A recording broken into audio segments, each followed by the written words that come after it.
हाँ, आज सॉल्व कराएंगे, दो तीन क्वेश्चन सॉल्व करेंगे और दो तीन क्वेश्चन जितने भी हो पाएंगे 40 मिनट के दौरान जितने क्वेश्चन हो पाएंगे क्वेश्चन समझाएंगे आपको। उसके बाद फिर होमवर्क जितने क्वेश्चन बचेंगे वो होमवर्क में रहेंगे। मैं आपको सारे क्वेश्चन पहले जितने मैं आज कलेक्ट कर रखे हैं वो क्वेश्चन पहले मैं आप लोगों को दे देता हूँ, फिर उसके बेसिस पर मैं दो तीन क्वेश्चन उसमें से रिलेटेड समझाता हूँ आपको। ठीक है, तो आप जितने क्वेश्चन मैंने ले रखे हैं आज मैं स्क्रीन शेयर कर रहा हूँ, आप स्क्रीन शेयर करके उसकी स्क्रीनशॉट ले सकते हैं, तो आपको ये पता चलेगा कौन से क्वेश्चन हमें करने हैं। ठीक है, स्क्रीन शेयर कर रहा हूँ। पहला क्वेश्चन दिखा, क्वेश्चन में लिखा हुआ क्या है, two charges 3 into 10 to power minus 8 coulomb and minus 2 into 10 to power minus 8 coulomb are located 15 centimeter apart.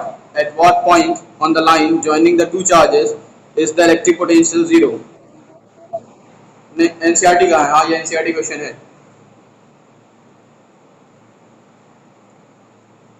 ठीक है, इसको स्क्रीनशॉट ले लो। अगले कुछ क्वेश्चन अब दिखेगा, दिखा आप? हाँ, स्क्रीन स्क्रीनशॉट लेकर के जूम कर लोगे तो दिखेगा। चलो अच्छी बात, सब तुम लोग टैलेंटेड बच्चे हो। फिर लिखा हुआ है वो है 150, क्या लिखा हुआ है इस सेंटीमीटर तक, 50 सेंटीमीटर तक, 150 नहीं 50 सेंटीमीटर जो लिखा है। इक्विवेलेंट कैपेसिटेंस फाइंड करना है ए और बी के बीच में। ठीक,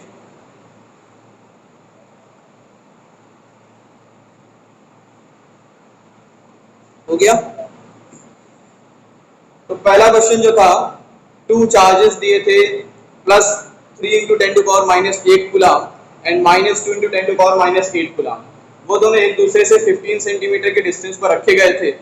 at what point on the line joining the two charges, दो चार्जेस को जोड़ने वाली लाइन के किस पॉइंट पर पोटेंशियल जीरो होगा, आपको ये फाइंड करना था। तो भाई हमारे पास दो चार्जेस हैं, पहला चार्ज ये है और दूसरा चार्ज ये है। इन दोनों के बीच की डिस्टेंस जो है वो 15 सेंटीमीटर है। तो हमने मान लिया चलिए भाई ये दो चार्जेस हैं, इन दोनों के बीच की डिस्टेंस 15 सेंटीमीटर है। इस पर चार्ज है 3 into 10 to the power minus 8 coulomb का, और इस पर चार्ज है -2 into 10 to the power minus 8 coulomb का चार्ज। आपको कैलकुलेट करना है कि इस लाइन के, ये जो लाइन दिख रही है इस लाइन के किस पॉइंट पर पोटेंशियल जीरो होगा। आपको वो पॉइंट फाइंड करना है कि किस पॉइंट पर पोटेंशियल जीरो होगा। तो हम मान लेते हैं कि जो ये चार्ज है plus 3 into 10 to the power minus 8 coulomb का, इस चार्ज से x डिस्टेंस पर, इस चार्ज से x डिस्टेंस पर एक पॉइंट होगा जहां पर पोटेंशियल जीरो होगा। तो हमने क्या किया, इसकी वजह से मान लिया कि ये पॉइंट है वो जिस पर पोटेंशियल जीरो होगा। लेट करते हैं पॉइंट P पर पोटेंशियल जीरो होगा जिसकी distance 3 into 10 to the power minus 8 coulomb से कितनी है, x है। तो ये डिस्टेंस कितनी बचेगी, ये डिस्टेंस बचेगी 15 माइनस x। भाई टोटल तो 15 सेंटीमीटर था, अगर ये x हो गया तो ये 15 माइनस x हो जाएगा। तो हम क्या लिखेंगे, let at point P, at point P which is, अब निकालना पड़ेगा बेटा, मुझे याद नहीं है। कैलकुलेट हो गया क्या, किसने कर डाला, ममता?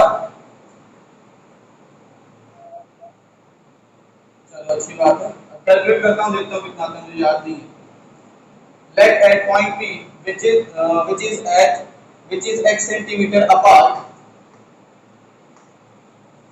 from 3 into 10 to the power minus 8 coulomb, potential will be zero। किस पॉइंट पर, x डिस्टेंस पर पोटेंशियल क्या होगा, जीरो होगा। पोटेंशियल जीरो का होने का मतलब इसके कारण से इस पॉइंट पर पोटेंशियल और इसके कारण से इस पॉइंट पर पोटेंशियल का सम जीरो होना चाहिए। यही तो मतलब है, क्योंकि एक स्केलर क्वांटिटी है, वेक्टर क्वांटिटी है नहीं, डायरेक्शन हमें देखने की जरूरत नहीं, डायरेक्टली v1 plus v2 जो है वो जीरो के बराबर आना चाहिए। इसके कारण से इस पॉइंट पर पोटेंशियल और इस चार्ज के कारण से इस पॉइंट पर पोटेंशियल, दोनों का सम 0 के बराबर आना चाहिए। अगर 0 के बराबर नहीं आएगा, 0 के बराबर होना चाहिए क्योंकि कह रहा है पोटेंशियल 0, पोटेंशियल 0 होने के लिए दोनों के पोटेंशियल का सम 0 होना चाहिए। तो इसके कारण से पोटेंशियल कितना होगा, तो 1/4 pi epsilon not q upon r, q कितना है 3 × 10⁻⁸ और r कितना है x, फिर प्लस 1/4 पाई एप्सिलॉन नॉट 2 × 10⁻⁸। अब क्योंकि ये माइनस है इसलिए चार्ज लगाएंगे माइनस और नीचे लिखेंगे 15 - x, और ये दोनों क्या होना चाहिए, इक्वल टू 0 होना चाहिए। अब देखो ये माइनस और ये प्लस क्या बना देगा, माइनस, और माइनस टर्म को उस साइड ले जाएंगे तो क्या बन जाएगा, प्लस। इसका मतलब इसको लिखा जा सकता है 1/4 pi epsilon nought 3 × 10⁻⁸ upon x is equals to 1/4 pi epsilon nought multiply by 2 × 10⁻⁸ upon 15 - x। तो यहाँ से 1/4 pi epsilon nought 1/4 pi epsilon nought cancel हो गया, 10⁻⁸ 10⁻⁸ कैंसिल हो गया, इतनी चीजें कैंसिल हो गई। बचा क्या, जो बचा हम यहाँ लिख देते हैं। क्या बचा यहाँ पर 3/x बच रहा है और इधर बच रहा है 2/15 - x।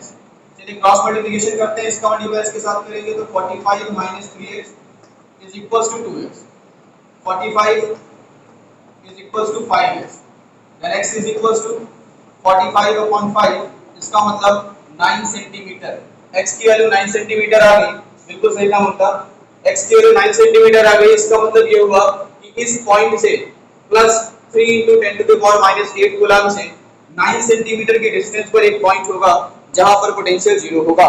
हमें यही फाइंड करना था कि किस पॉइंट पर पोटेंशियल 0 होगा, तो प्लस 3 × 10⁻⁸ कूलम से 9 सेंटीमीटर के डिस्टेंस पर पोटेंशियल 0 होगा। क्लियर, समझ में आया? हाँ देखो, charges of 2 × 10⁻⁶ coulomb and 1 × 10⁻⁶ coulomb, 1 × 10⁻⁶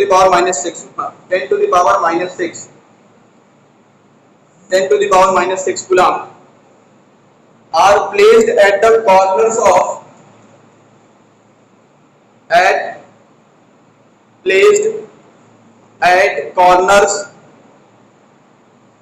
A and B, corners A, capital A and capital B of a square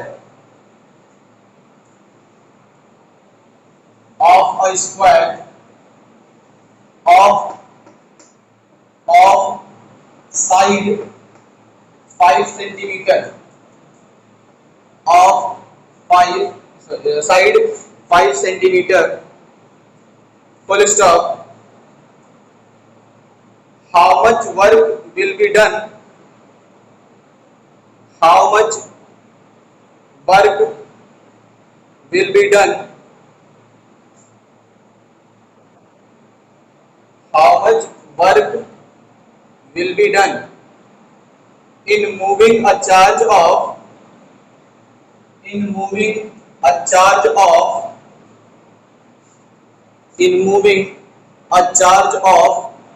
1 × 10⁻⁻6 coulomb, 1 × 10⁻⁻6 coulomb,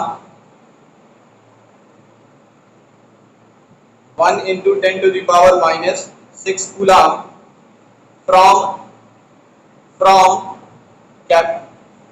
from C to D, from C to D.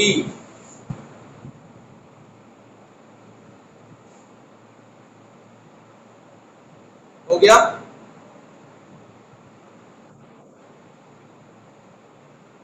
अब इस question को कैसे करोगे बताओ, थोड़ा हिंट लगा सकते हो, कोई बता सकता है? फ्रॉम C to D,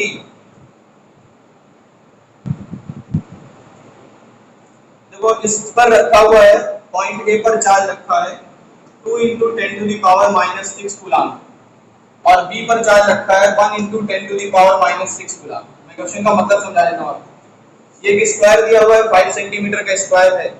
आपसे कह रहा है कि ये चार्ज है, कितना है 1 × 10⁻⁻6 कूलम का चार्ज है, जितना ये है उतना ये भी है। 1 × 10⁻⁻6 कूलम का चार्ज है इसको पॉइंट सी से पॉइंट डी तक मूव कराया गया, पॉइंट सी से पॉइंट डी तक मूव कराया गया, तो कितना वर्क करना पड़ेगा, इसको मूव कराने में कितना वर्क करना पड़ेगा, ये आपको फाइंड करना है। चलो देखो यहां पर कॉन्सेप्ट कैसा लगेगा, है क्या, एक चार्ज को, ये दो पॉइंट्स हैं, पॉइंट ए है, ये पॉइंट बी है। अगर हमें इस पॉइंट से इस पॉइंट तक मूव कराना है, बी से ए तक मूव कराना है किसी चार्ज को, वो चार्ज क्या है, वो चार्ज है मान लीजिए क्यू नॉट, एक्सपेरिमेंटल चार्ज। एक क्यू नॉट चार्ज को हम पॉइंट बी से पॉइंट ए तक मूव कराते हैं, तो याद करिए पोटेंशियल डिफरेंस की मैंने डेफिनेशन बताई थी। पोटेंशियल डिफरेंस की डेफिनेशन ये बताई थी कि वर्क डन ऑन शिफ्टिंग या moving a unit charge, an experimental charge भी कह सकते हो, work done on moving an experimental charge from one point to another point in an electric field is called its potential difference. So W upon Q naught is equals to VA minus VB होगा, potential difference, दोनों का potential difference, दो point का potential difference W upon Q naught के बराबर होगा। अगर हमें यहाँ से W निकालना हो तो हम Q naught का मल्टीप्लाई किससे कर देंगे, VA माइनस VB से कर देंगे और काम हमारा हो जाएगा। यहाँ पर भी कुछ ऐसा ही हो रहा है, ये चार्ज है 1 × 10⁻⁻⁶ कूलम का चार्ज है, इसको पॉइंट सी से पॉइंट डी तक मूव कराया गया है। जैसा इस क्वेश्चन हो रहा था, हम क्यू नॉट को मूव करा रहे हैं, तो इसमें हम किसको मूव कराएंगे, 1 × 10⁻⁻⁶ कूलम को सी पॉइंट से डी पॉइंट तक मूव कराएंगे। लेकिन प्रॉब्लम यह है कि हमें क्या फाइंड होना चाहिए, ए का पोटेंशियल, बी का पोटेंशियल। इसका मतलब हमें सी का पोटेंशियल और हमें डी का पोटेंशियल पता होना चाहिए। यानी पॉइंट ए पर पोटेंशियल, सॉरी पॉइंट सी पर पोटेंशियल कितना है और पॉइंट डी पर पोटेंशियल कितना है, तो हम पॉइंट डी के पोटेंशियल से पॉइंट सी के पोटेंशियल को माइनस कर देंगे, फाइनल में से इनिशियल को माइनस कर देंगे और क्यू नॉट से मल्टीप्लाई कर देंगे। क्यू नॉट का मतलब ये वाला चार्ज, इससे मल्टीप्लाई कर देंगे तो हमें वर्क डन मिल जाएगा। अब इस पॉइंट पर पोटेंशियल कैसे फाइंड करोगे, सी पॉइंट पर पोटेंशियल कैसे फाइंड होगा, तो दो चार्जेस हैं, एक पॉइंट ए पर है, एक पॉइंट बी पर है। इसके कारण से यहाँ पर कुछ ना कुछ पोटेंशियल जनरेट होगा, इसके कारण से यहाँ पर कुछ पोटेंशियल जनरेट होगा, इसके कारण से यहाँ पर, इसके कारण से यहाँ पर, दोनों पोटेंशियल को ऐड कर दीजिए तो BC यानी C पर पोटेंशियल आपको मिल जाएगा। A के कारण से पोटेंशियल, डिस्टेंस इसके लिए ये रहेगी और B के लिए डिस्टेंस ये रहेगी 5 सेंटीमीटर, और इसके लिए मैं बता दूं 5√2 सेंटीमीटर होगी, 5√2 सेंटीमीटर की डिस्टेंस आएगी। आप पाइथागोरस थ्योरम अप्लाई करके सॉल्व कर सकते हो इसको। तो यहाँ पर पोटेंशियल हम फाइंड कर लेंगे BC पर, इसी तरीके से हम D पॉइंट पर पोटेंशियल फाइंड कर सकते हैं। इसके कारण से पोटेंशियल और इसके कारण से पोटेंशियल का सम D पॉइंट पर पोटेंशियल दे देगा। अब D पॉइंट के पोटेंशियल से C पॉइंट के पोटेंशियल को माइनस कर दीजिए तो VD माइनस VC आ जाएगा। Q नॉट को मल्टीप्लाई कर दीजिए, मतलब इसका मल्टीप्लाई कर दीजिए, हमें वर्क मिल जाएगा। समझ में आया कैसे करना है और क्यों इस तरह से कर रहे हैं, ये समझ में आ गया है। कर लोगे इसको अब, चलो कोशिश करना, नहीं आएगा तो फिर बताना कि हाँ सर हमने लगाया था इस तरह से नहीं आया, ठीक है, कोशिश जरूर करना।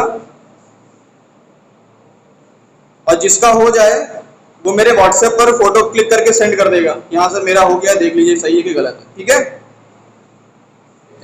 एन इलेक्ट्रिक फील्ड ऑफ, अब क्वेश्चन कौन सा है मैं एग्जैक्ट तो नहीं बता पाऊंगा किस पेज पर था, सेकंड या थर्ड पेज पर था।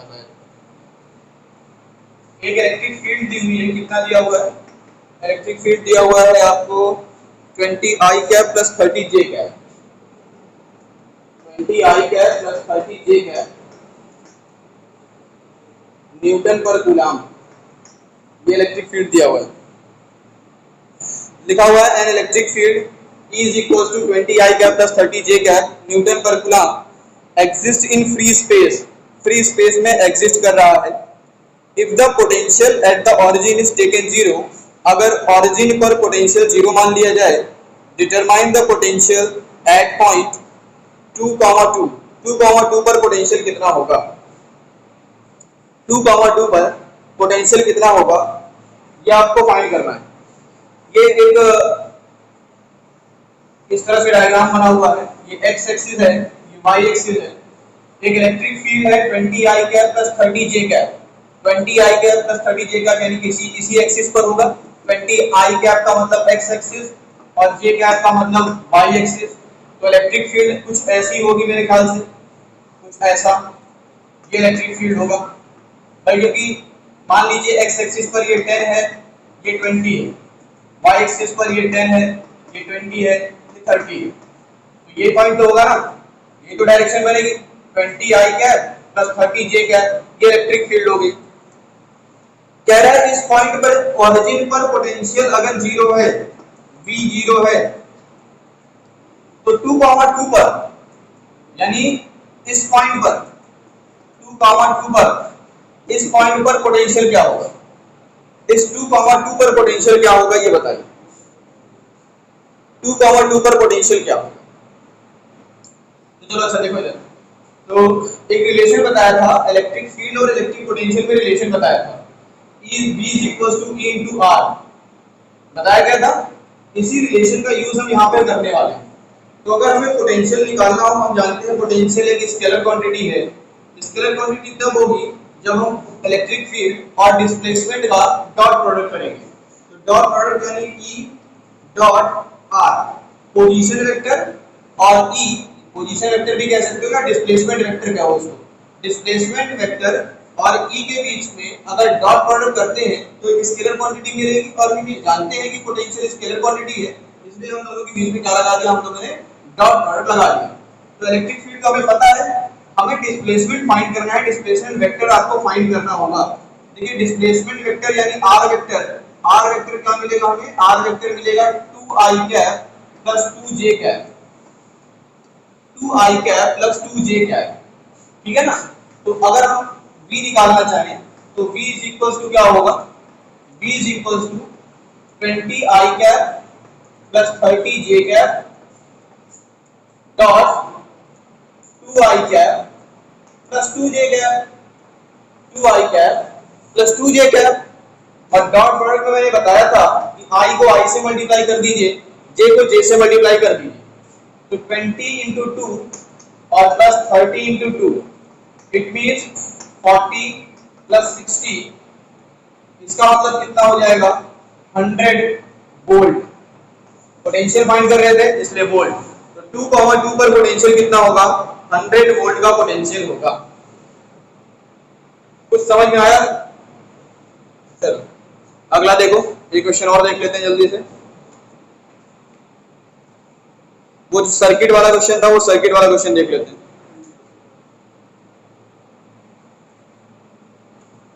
यही डायग्राम था, चलिए देखिए कैसे सॉल्व होगा। ये बहुत इजी दिख रहा है, टफ दिख रहा होगा, पता नहीं क्यों टफ दिखा आप लोगों को। ये जो 60 माइक्रोफैरड दिख रहे हैं, 60 माइक्रोफैरड के जितने भी दिख रहे हैं, सीरीज में है कि पैरेलल में है?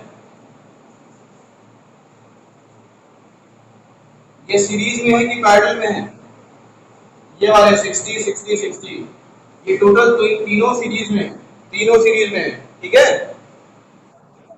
तो इन तीनों की जगह पर इसका सीरीज में है, तो सीरीज में कैपेसिटेंस कैसे निकालते हैं, हम C डैश मान ले रहे हैं इसको, तो 1/60 प्लस 1/60 प्लस 1/, इट मींस 3/60, इसका मतलब 1/20, 1/C डैश, तो C डैश की वैल्यू आ गई 20 माइक्रोफैरड, यानी इतने की जगह पर हम 20 माइक्रोफैरड इस्तेमाल करेंगे। इतने की जगह पर अगर हम 60 माइक्रोफैरड हटा दें और सिर्फ वहां पर 20 माइक्रोफैरड लगा दें, तो जितना काम ये मिल करके 3 माइक्रोफैरड करेंगे, उतना ही काम 20 माइक्रोफैरड का एक कैपेसिटर कर जाएगा। तो यहाँ पर हम इसको हटा करके सिर्फ एक कैपेसिटर लगा सकते हैं, वो भी कितने का, 20 माइक्रोफैरड का। फिर ये देखो ये दोनों है पैरेलल, इसे कहते हैं पैरेलल, जो सामने सामने दिख जाए। ऐसा समझो, पैरेलल समझने का मतलब ये है कि यहाँ से मान लो यहाँ से करंट चलना स्टार्ट होती है, इससे गुजरेगी, यहाँ पर आकर के इस पॉइंट पर आकर के करंट दो पार्ट्स में डिवाइड हो रही है, एक ये पार्ट जा रहा है, एक ये पार्ट जा रहा है। जहां पर करंट दो पार्ट्स में डिवाइड होती दिखाई दे, वहां पर समझ लीजिए पैरेलल है।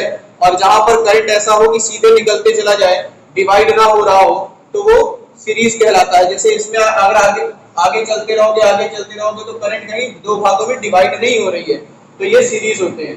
लेकिन यहाँ पर पहुंचेंगे इस पॉइंट पर आकर के, तो यहाँ पर एक करंट यहाँ चली जाएगी, दूसरी करंट यहाँ चली जाएगी, तो ये भी दो पार्ट्स में डिवाइड हुआ, यानी ये भी क्या है, पैरेलल है। तो इसकी जगह पर क्या आ सकता है, इसको हम डबल सी डबल डैश मान रहे हैं, ठीक है।